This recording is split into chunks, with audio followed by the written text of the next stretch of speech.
Hello friends, welcome to Cooktails. আজকে আমি আপনাদের সাথে শেয়ার করে নিচ্ছি ভীষণই সহজ একটা নর্থ ইন্ডিয়ান রান্না, মেথি আলু। রান্নাটা আমি কিভাবে করি তা জানতে ভিডিওটি শেষ অবধি দেখতে থাকুন। আর আমার করা মেথি আলুর এই রেসিপিটা যদি আপনাদের ভালো লাগে তাহলে অবশ্যই লাইক কমেন্টের মাধ্যমে তা আমাকে জানাবেন। আপনাদের করা একটা লাইক বা কমেন্ট আমাকে নতুন নতুন রেসিপি ট্রাই করতে খুবই মোটিভেট করে। রান্নাটা শুরু করে দিয়েছি। প্রথমে কড়াইতে সাদা তেল গরম করে নিয়ে ফোড়ন দিয়ে দিচ্ছি শুকনো লঙ্কা, গোটা জিরে, হিং, রসুন কুচি, আদা বাটা আর কাঁচা লঙ্কা কুচি। 1-2 মিনিট নাড়াচাড়া করে নেব। এরপরে ফোড়নের সুন্দর গন্ধ বার হলে এর মধ্যে আগে থেকে সেদ্ধ করে কিউব করে কেটে নেওয়া আলুগুলো দিয়ে নাড়াচাড়া করব।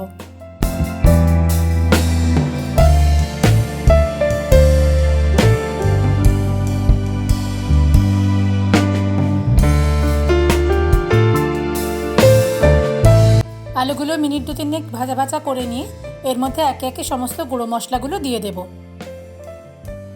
দিয়ে দিচ্ছি স্বাদ মতো নুন, পরিমাণ মতো হলুদ গুঁড়ো, জিরে গুঁড়ো আর ধনে গুঁড়ো। সব কিছু একসাথে ভালোভাবে মিশিয়ে নিচ্ছি।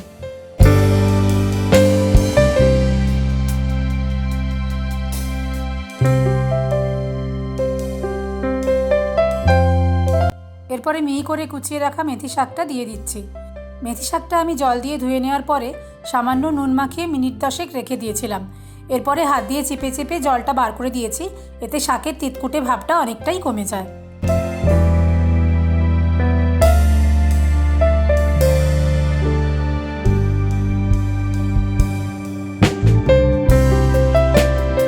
আলু আর মশলার সাথে শাকটা কিছুক্ষণ নাড়াচাড়া করে নিয়ে মিনিট 3-4 কড়াইতে চাপা দিয়ে রাখবো।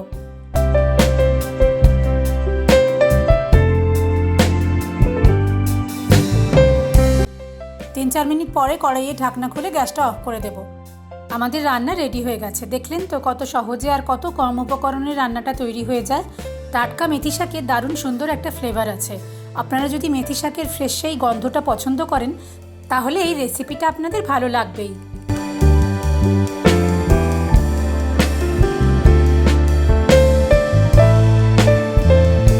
আমাদের আজকের রেসিপি মেথি আলু সার্ভ করার জন্য একদম রেডি হয়ে গেছে। এই রেসিপিটা রুটির সাথে খেতেই সবথেকে বেশি ভালো লাগে। রান্নাটা আপনাদের কেমন লাগলো কমেন্ট করে অবশ্যই জানাবেন। যদি ভালো লেগে থাকে ভিডিওটা লাইক আর শেয়ার করে দেবেন।